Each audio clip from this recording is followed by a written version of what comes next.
Good evening students. Good evening ma'am.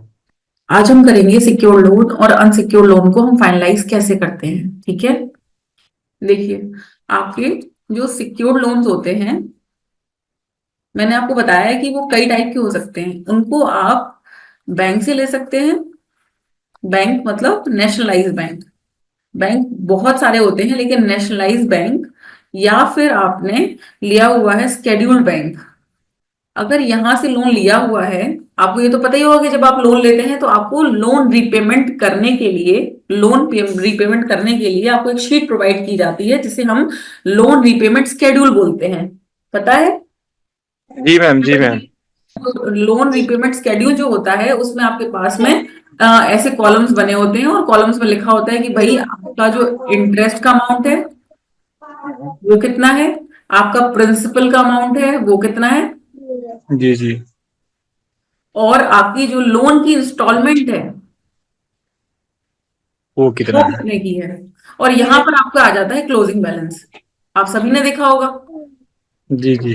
ठीक है, चलिए मैं थोड़ी सी एक चीज और बताना चाहती हूँ आपको इस केस में। ये तो आपको क्लेरिफिकेशन हो गई।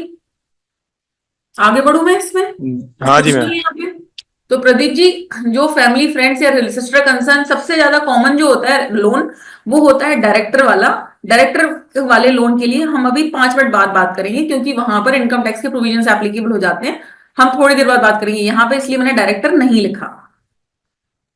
मैम इसमें एमसीए में भी कुछ फाइलिंग करनी पड़ती है ना, अगर डायरेक्टर का लोन चल रहा है ऐसा हाँ, कुछ। इसीलिए मैंने यहाँ पे डायरेक्टर नहीं लिखा, क्योंकि जब हम बुक्स फाइनलाइज करते हैं तो यहाँ पर कुछ कुछ प्रॉब्लम्स आती हैं। अभी हमने सिर्फ टीडीएस के बारे में बात की। फिर ये जो आप उसकी एमसीए की फाइलिंग के बारे में बात कर रहे हो, वहां पे 222E लग जाता है।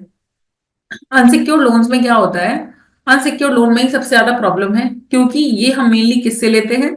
ये हमें कोई बैंक नहीं देता, ये हमें देती है सिस्टर कंसर्न, पहला। दूसरी हमें देते हैं पार्टनर रिलेटिव, पार्टनर्स, रिलेटिव्स, या फिर हमको देता है डायरेक्टर। ठीक है, तो जब सिस्टर कंसर्न से होता है तो आप हमेशा मेक श्योर करें कि ये नो इंटरेस्ट लोन होना चाहिए। अगर इंटरेस्ट हुआ तो आपके लिए फालतू का काम बढ़ जाता है।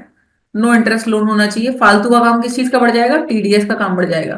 तो वो ना बढ़े, इसके लिए जरूरी है कि भाई आपका नो इंटरेस्ट लोन होना चाहिए, टीडीएस नहीं लगता है। अगर पार्टनर्स या रिलेटिव से लिया है तो भी आपके केस में सेम चीज है। मैंने बोला कि आपका इंटरेस्ट नहीं होना चाहिए, नो इंटरेस्ट लोन, तो आपका टीडीएस नहीं लगता है। तीसरा केस बनता है डायरेक्टर के साथ में, इसके साथ में नो लोन होना चाहिए भाई। कोई लोन होना ही नहीं चाहिए। क्यों नहीं होना चाहिए? जब भी आपके पास प्राइवेट लिमिटेड कंपनी या पब्लिक कंपनी या एनपीओ किसी की भी बात आती है, प्राइवेट या पब्लिक कंपनी की बात आती है, तो यहां पर भाई प्रॉब्लम ये है कि आप डायरेक्टर से अगर लोन लेते हो या देते हो, मैंने फिर से बोला कि sister concern, partners, relatives, friends भी लिख दो यहां पे। ठीक है, इनमें बस इतना होता है कि भाई क्लोजिंग बैलेंस उनकी बुक्स में चेक करवा लो। मैम मेरे को आप ये पूछना, वो, हाँ जी बोलिए प्रदीप जी, सुन रही हूँ मैं। जैसे आपने ये बताया लोन गिवन बाय डायरेक्टर, तो उस हम्म। केस में कोई मतलब वो नहीं है, मतलब हम्म। दिक्कत नहीं होगी। हम्म। तो जो इससे ऊपर वाला आपने पॉइंट डिस्कस किया था कि इसमें फॉर्म 3CD और एमसीए में दिक्कत आ जाएगी, तो ये हम्म। क्या लोन टू डायरेक्टर का केस है मैम? हाँ, आप डायरेक्टर को लोन नहीं दे सकते। अगर आप देते हो तो फिर आपको सब जगह रिपोर्ट करना पड़ता है। तो हम अब चलते हैं अपने अकाउंटिंग रेशियोज पर। अकाउंटिंग रेशियोज में जो आज आपको मेजरली एक पॉइंट बताने वाली बात है, उस पे आप फोकस करिए अभी के लिए। अकाउंटिंग रेशियोज, आपने हम कभी भी ध्यान दिया होगा कि आपका हर कंपनी पे, हर जो भी आप बैलेंस बुक्स जिसकी भी फाइनलाइज कर रहे हो, वो हमेशा अपने अकाउंटिंग रेशियोज, जो आपका चार्टर्ड अकाउंटेंट होता है, वो हमेशा उसको चेंजेस कर रहा है, क्योंकि आपका ग्रॉस प्रॉफिट मार्जिन और आपका net profit margin previous years से मैच होना चाहिए। ठीक है जी। 5 साल के बाद जब आपकी एक्सपर्टीज शुरू होती है तब सबको ये मार्जिन पता होते हैं, और टैली में आपके पास ये सुविधा होती है कि आप प्रीवियस ईयर्स के मार्जिन जो है वो चेक कर सकते हैं, आप करंट ईयर्स के मार्जिन चेक कर सकते हैं। तो उनमें जो होता है वो फ्रैक्शंस का डिफरेंस होना चाहिए, ज्यादा डिफरेंस जो है वो नहीं होना चाहिए, क्योंकि आप स्क्रूटनी में आते हो पहली बार। दूसरी बात, जब आपका प्रोजेक्शन बनता है, आप लोगों ने पूरे अपने करियर में देखा ही होगा, प्रोजेक्शन बैलेंस शीट का जो बनता है, जब भी आपको लोन लेना होता है, प्रोजेक्टेड बैलेंस शीट बनती है 3 इयर्स टू 5 इयर्स की। हेलो, बनती है। तो इस मार्जिन को हमेशा माइंड करते हैं, क्योंकि वो लोन के लिए अप्लाई कर रहे होते हैं।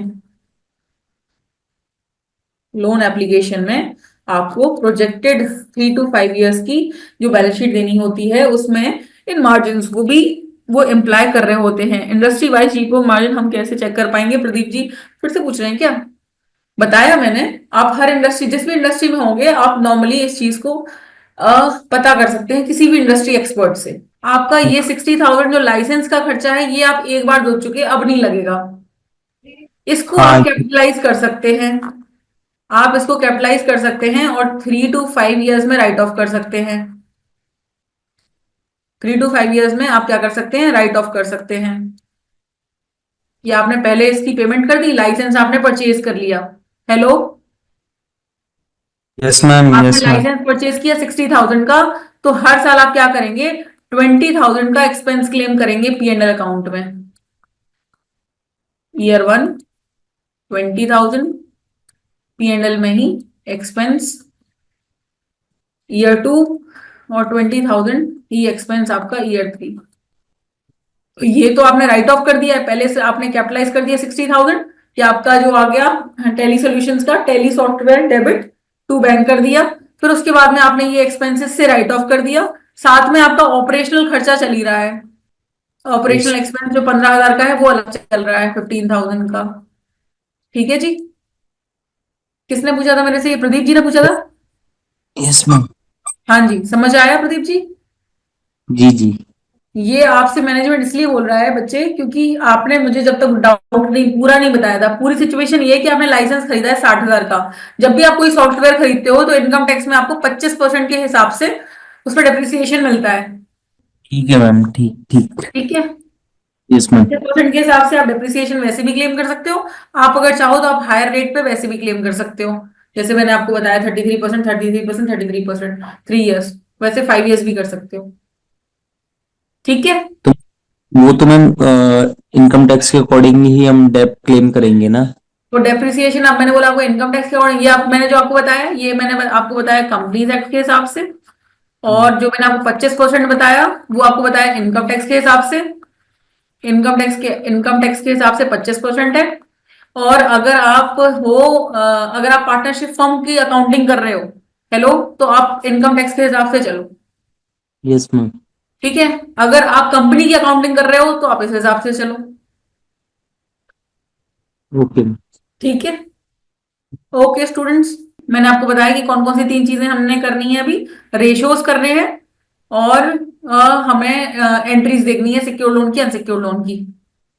मैम थोड़ा सा ये पूछना था, जो बाकी जो ये रिन्यूअल एक्सपेंस था इसका, लाइसेंस का, जो हम रिन्यू हाँ, करवाते हैं, क्या इसको हम ये कैपिटलाइज कर सकते हैं? अगर वो रिन्यूअल मैनेजमेंट, एक्सपेंसेस को आप कभी कैपिटलाइज नहीं कर सकते हो। अगर क्या? मैनेजमेंट कहता है, क्या? मैनेजमेंट ने कहा है कि इसको भी कैपिटलाइज करना नहीं, है, वो तो इस, आप उनको बताइए कि हम लाइसेंस फीस को जो है वो हम कैपिटलाइज कर सकते हैं। जो रिन्यूअल कॉस्ट होती है वो तो आपकी हर साल देनी है ना। हाँ, तो वी हर साल रिन्यू, क्या को आप क्यों ऐसा कह रहे हो कि आप इसको कैपिटलाइज करो? कैपिटलाइज कैसे हो जाएगा? ये तो कैपिटलाइज हो ही नहीं सकता ना, ये तो ऑपरेशनल एक्सपेंस है। मैंने लिखा तो आपका ये ऑपरेशनल एक्सपेंस है आपका,